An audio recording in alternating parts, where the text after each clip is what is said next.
बालमित्रांनो, welcome back to our family of Success Science Academy. A simple way to fall in love with physics. We are learning electromagnetic waves, ज्यामध्ये आपण displacement current by the मॅक्सवेलची जी theory होती की बेटा actually light is the transverse wave nature of light मॅक्सवेलने prove केला आणि displacement करंटचा शोध लावला. After that very important topic we had discuss that was energy density of the electromagnetic wave. Energy stored per unit volume. अच्छा, हे काही एखाद्या बॉक्समध्ये कंटेनर मध्ये अशातला भाग नाही.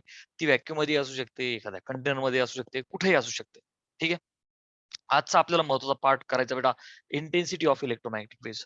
Intensity, relation between intensity and power, and last part is the momentum. This three things we are going to discuss. So बेटा इंटेन्सिटी काय असते? इंटेन्सिटी आपल्याला मराठीत माहिती. इंटेन्सिटी म्हणजे काय? तीव्रता. किती तीव्र असणे. लाईट्स आर ऑन, तुमच्याकडे लाईट्स आहेत असतात. सन आहे प्रायमरी सोर्स ऑफ लाईट, तर त्याची इंटेन्सिटी किती आहे? एखाद्या सोर्सची इंटेन्सिटी किती आहे? बेटा ईएम वेव्ह साठी इंटेन्सिटी काय? It is energy crossing per unit area per unit time in a direction. कशी? Perpendicular to the direction of propagation of wave. वेव्हच्या प्रोपगेशनला परपेंडिक्युलर एरिया पाहिजे. अच्छा, एरिया असा आहे, वेव्ह अशी निघली पाहिजे. Try to understand. हा एरिया आहे, खिचिक अशी वेव्ह निघली पाहिजे. एरिया हॉरिझॉन्टल आहे, वेव्ह खिचिक वरती निघाली पाहिजे. अच्छा, वेव्ह तर अशी ऍक्च्युअली वेव्ह काय? ट्रान्सफर्स वेव्ह आहे ना. सो ती फक्त त्या एरियाला नॉर्मल निघली पाहिजे, परपेंडिक्युलर निघाली पाहिजे. ठीक आहे.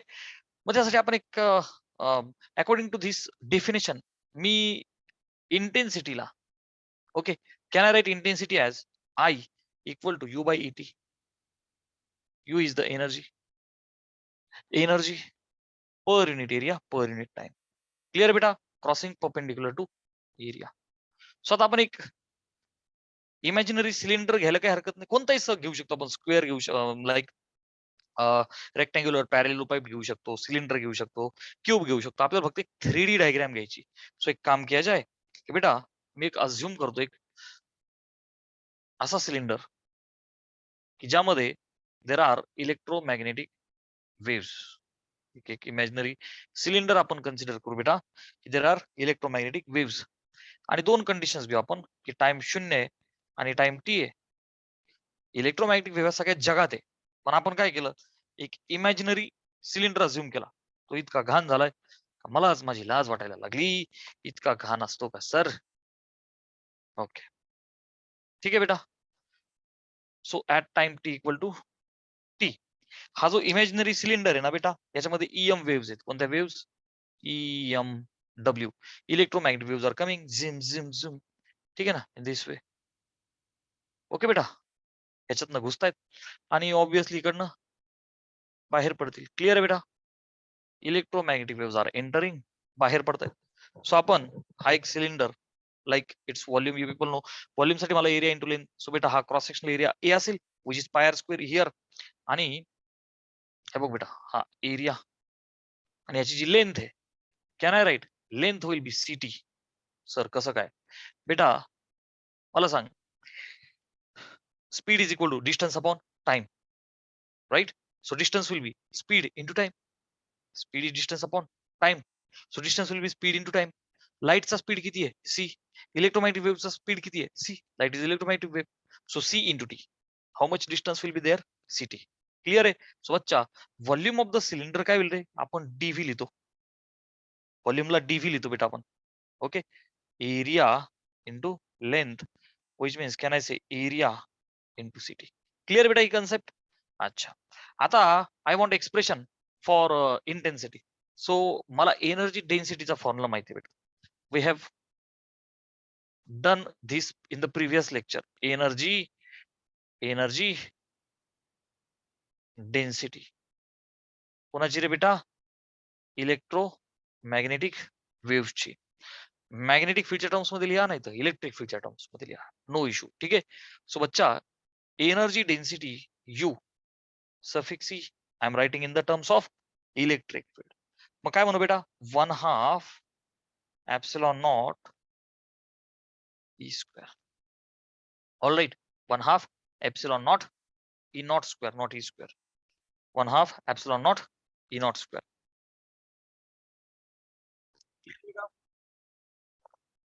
ठीक है. This is the energy density. So बच्चा energy density is actually energy per unit volume ना, नाही का? युई अपॉन व्हॉल्यूमला डीव्ही लिहिलं मी, is 1/2 into epsilon naught E naught square. Whenever there is average, write E naught. Whenever instantaneous, write E. ठीक आहे ना?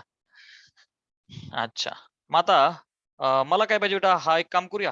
हा जो व्हॉल्यूम आहे याला मी लिहू area into length, right?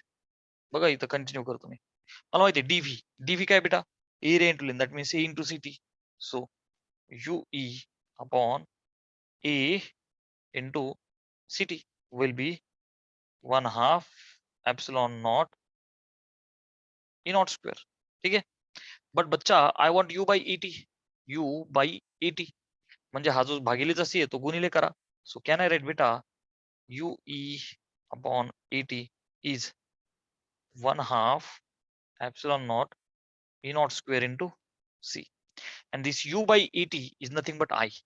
E फक्त इलेक्ट्रिक फील्ड मिळवलेला मी. क्लिअर आहे? इलेक्ट्रिक वापरा नाही तर मॅग्नेटिक वापरा. सेम एनर्जी आहे. ठीक आहे. Energy gets converted from one form to another. Clear आहे बेटा? अच्छा.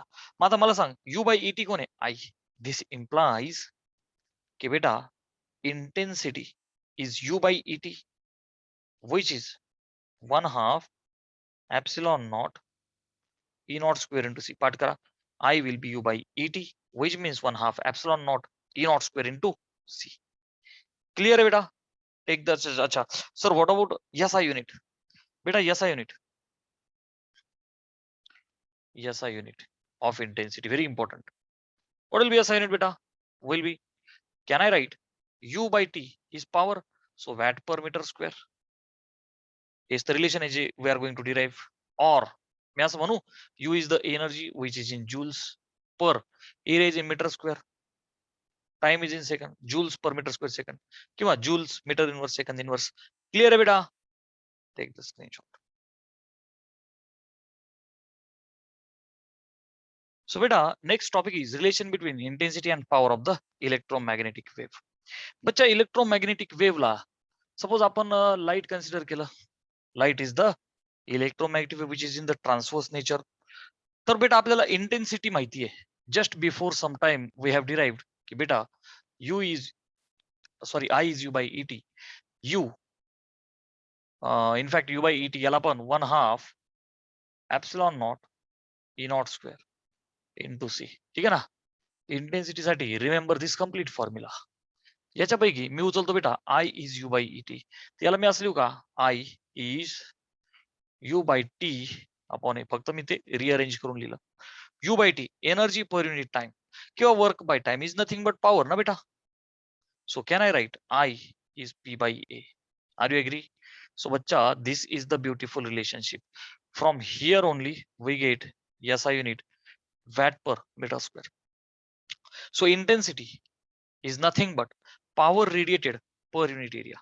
Intensity is nothing but power radiated per unit area. Okay. Power radiated. Don't worry, I will give the field beta. Power radiated प्रति unit area साठी आपण एक काम करूया. एक बल्बचं एक्झाम्पल घेऊया आपण. ठीक ठीक ठीक ठीक दिस वे. हा बल्ब काय करेल बेटा? इलेक्ट्रोमॅग्नेटिक वेव्स म्हणजेच लाईट वेव्स इमिट करेल. किती डायरेक्शन्स मध्ये बेटा? सगळ्या डायरेक्शन मध्ये. अरे येस ऑर नो? एक इमॅजिनरी स्पियर अज्युम कर. ऍट अ डिस्टन्स आर सगळीकडे ना, जाणार तर स्पिरिकली सगळीकडे. सो बच्चा एक काम किया जाए, आपण एक डिस्टन्स अज्युम करू radius R from the centre like this. Let's assume at a distance R. How much is the power radiated? की बेटा आपला जो बल्ब आहे हा 20 वॅटचा आहे. किती वॅटचा आहे बेटा? हा जो बल्ब आहे हा 20 वॅटचा बल्ब आहे. आता ह्या बल्बने म्हणजे इंटेन्सिटी काढायची कशी असते बेटा? ह्या बल्बने एखादा एरिया कन्सिडर कर छोटासा जो 1 मीटर स्क्वेअरचा आहे. किती बेटा? 1 मीटर स्क्वेअर एरिया आहे हा.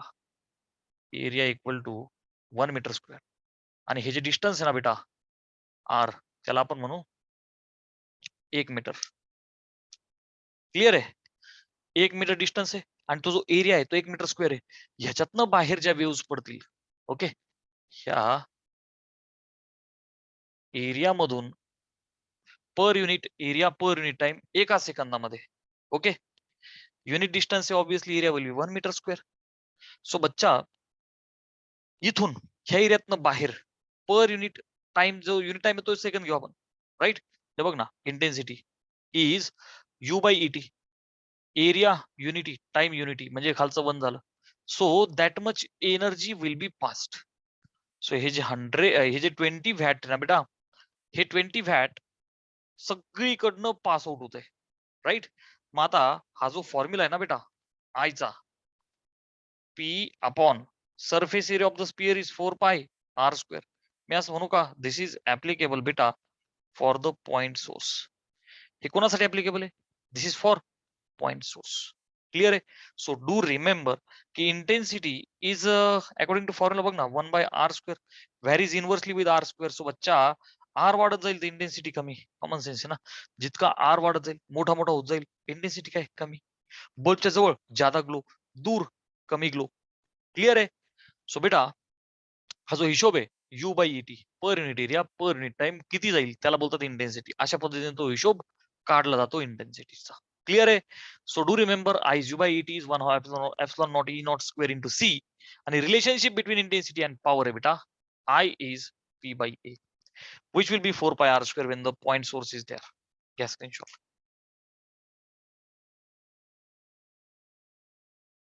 बालमित्रांनो लास्ट कन्सेप्ट आहे मोमेंटम ऑफ ईएम वेव्स. काय असतं सर? आपल्याला ती गोष्ट माहिती आहे, momentum is mass into velocity.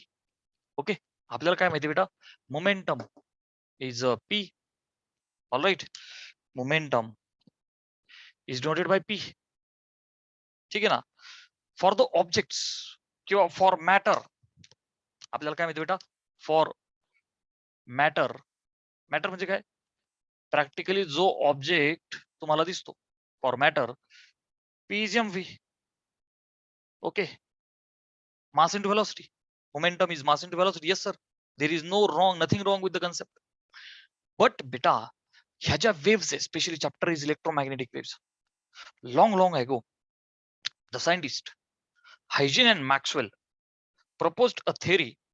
1830-32च्या काळातली गोष्ट बेटा, मॅक्सवेलच्या काळातली गोष्ट आहे की सायंटिस्ट मॅक्सवेल त्याला जोडीदार हायजीन होता. ह्या दोघांनी त्यांची थ्योरी पुढे मांडली. जसं मॅक्सवेलने डिस्प्लेसमेंट करंट शोधला आणि हायजीनने वेव्ह थेअरी ऑफ लाईट मांडली. व्हॉट वॉज द डेडिकेशन बेटा? सायंटिस्ट जो मॅक्सवेल होता ना, ठीक ना, मी ब्ल्यू पेन लिहितो बेटा, हा जो सायंटिस्ट होता आपला मॅक्सवेल, तर मॅक्सवेलने काय केलं, डिस्प्लेसमेंट करंट शोधला, तुम्हाला माहिती आहे. आणि आपला जो सायंटिस्ट होता हायजीन, ओके हायजीन, ह्या दोघांचं डेडिकेशन असं होतं बेटा की मॅक्सवेलने डिस्प्लेसमेंट करंट शोधला, ओके, आणि हायजीनने वेव्ह थेअरी ऑफ लाईट मांडली. काय मांडली? Wave theory of light. Clear बेटा. आता ह्या दोघांच्या मिळून कॉम्बोला हा प्रतिसाद असा भेटला बेटा, म्हणण्यापेक्षा ह्या दोघांचं मिळून, ओके, ह्या दोघांचं मिळून दिस वॉज प्रूव्ड की light is wave. Okay, proved काय झालं? प्रूव्ड काय झालं की light has wave nature. Clear आहे बच्चा? ओके, लाईटचे नेचर आहे असं, वेव्ह नेचर, लाईटचं ट्रान्सफर्स वेव्ह. वेव्हचं नेचर प्रूव्ह केलं मॅक्सवेल आणि हायजन ह्या दोन सायंटिस्टच्या थिअरीने. नंतर एक काका आले, de Broglie hypothesis. Actually de Broglie hypothesis ने त्याने हायपोथेसिस मांडले, एक इमॅजिनरी थिअरी मांडली. तो बोलला जसं electric field energy magnetic field मध्ये कन्वर्ट होते, मॅग्नेटिक इलेक्ट्रिक मध्ये कन्वर्ट होते, नाही का. सगळ्यात सुरुवातीला जी यांचं लढाई चालली होती, सगळी इन्व्हेन्शनची लढाई, पॉझिटिव्ह लढाई, ती एकमेकांसोबत नव्हती, ती आपल्या सगळ्यांच्यासाठी होती, फॉर द इन्व्हेन्शन. की बेटा 1820च्या काळात ओरस्टेडने त्याचा इफेक्ट शोधला, मॅग्नेटिक झटके ऑफ इलेक्ट्रिक करंट. इलेक्ट्रिक करंटच्या अवतीभोवती मॅग्नेटिक फील्ड आहे. मग नंतर फॅरेडेने काय केलं, मॅग्नेटिक फील्डमुळे करंट आहे का चेक केलं, त्याला काय सापडलं, चेंजिंग मॅग्नेटिक फील्डमुळे करंट. करंटच्या भोवती magnetic field, yes sir. Changing magnetic फील्डमुळे करंट, येस सर. मग सायंटिस्ट मॅक्सवेलने डिस्प्लेसमेंट करंट शोधला बेटा, आणि काय शोधलं की चेंजिंग इलेक्ट्रिक फील्डमुळे मॅग्नेटिक फील्ड. हे इन्व्हेन्शन झाले. आणि वेव्ह थेअरी जेव्हा हायजनने मांडली तर हे प्रूव्ह झाले की लाईट हॅज वेव्ह नेचर. आता de Broglie hypothesis, de Broglie जे सायंटिस्ट होता बेटा, de Broglie, okay, de Broglie hypothesis. This is very famous.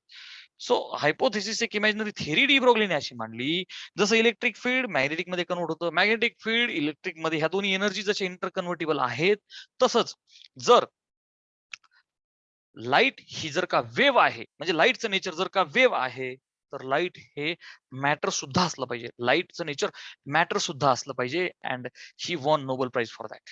ठीक आहे ना. आणि जो फॉर्म्युला डी ब्रॉग्लीने मांडला बेटा, that was lambda was H by P. काय फॉर्म्युला मांडला? Lambda is H by P, where lambda is the wavelength of the electromagnetic waves. हे त्याने इन्व्हेन्शन फाइंड केलं बेटा. आपल्याला फक्त लक्षात ठेवायचे wavelength of EM waves. H is the Planck's constant. H is the Planck's constant, and P is the momentum. Beta, momentum of the matter waves. Okay, actually this is the momentum of matter waves. Momentum of matter waves. He theory त्याने पुढे ही मांडली. आणि बेटा सगळ्यात famous scientist तुमच्यापैकी असं कोणी नाहीये ज्याला माहिती आहे, आईन्स्टाईन. सो बेटा there was Einstein's theory of relativity. ठीक आहे ना. सो त्याने कॉम्बो बनवला, Einstein's theory of relativity.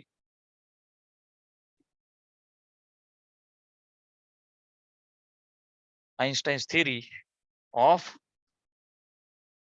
Relativity. तर आईन्स्टाईनने काय केलं बेटा, आईन्स्टाईनने मास एनर्जी रिलेशन दिलं. काय दिलं? मास एनर्जी रिलेशन दिलं. So mass energy relation. So according to Einstein, mass energy चं जे रिलेशन आहे, it is famous equation E is mc square. E is mc square. बच्चा, where E is the energy, m is the mass, and c is the speed of light. ज्याची value तुम्हाला माहिती आहे 3 × 10⁸ metre per second. So बच्चा, according to Einstein's energy of relativity, mass energy relation E is mc square. मी E ला जर का U टाकला, एनर्जी, ठीक आहे ना, U is equal to mc square. ठीक आहे ना. E च्या ऐवजी फक्त काय वापरलं बेटा मी? U. Okay, this is the most famous form. But E च्या ऐवजी मी U वापरला. U will be mc square. आता मी याला असं लिहू का? mc into C. आणि m इंटू सी. मोमेंटम काय असतं बेटा? Mass into velocity. Yes or no?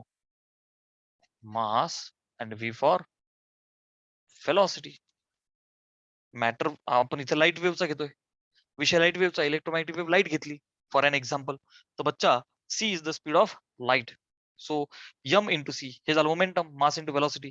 So U is PC, which implies, can I write momentum P as U by C? Okay, please remember this form, where U is the energy. E है ना, we have taken, we are following the symbol U. Clear na bachcha? So please take screenshot and try to understand all these concepts.